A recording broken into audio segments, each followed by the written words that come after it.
So you mentioned early adopters. How do you in your team identify the early adopters? Yeah, a lot of us have been in this, this industry or this kind of subset of med tech for a number of years. So we kind of know who the big players are, but we have kind of, a slew of questions. Ultimately, our technology is very similar in ways to ultrasound. So when we look for early adopters, one of our big questions is, do you read ultrasound? Can you do ultrasound? If they say yes or no, it kind of takes us down a whole different pathway of questions. Yep. So we can correlate it too. So being okay.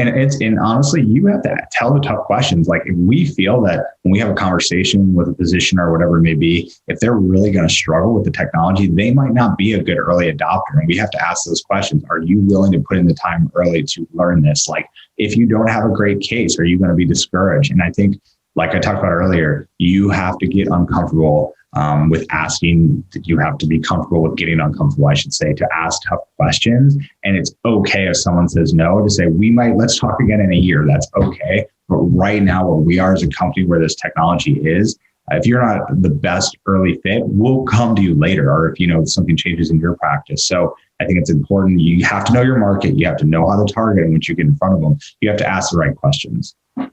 So I want to just pause right there because I think that is so powerful. I hope everyone hits rewind and listens to that last 20-second clip again, because it's so powerful that not every customer that says yes is the ideal customer. And it could actually put you down the wrong path instead of on the path to success.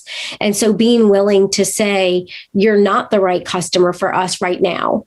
It doesn't mean that you won't be, like you said, in a year, but that to me, that kind of strategic questioning and decision making in the sales process really helps you get those early adopters that are going to become raving fans, that are going to be the ones that help spread the word on how amazing your solution is. And if you end up getting a bunch of folks on there that say yes, and then everybody's excited because you want a new customer, but they're not the ones that are going to be raving fans, it can do so much harm.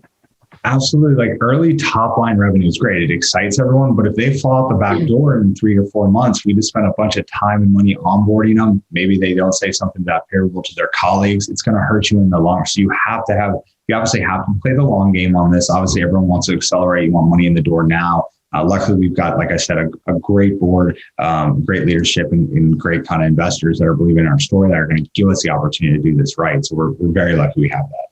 Yeah.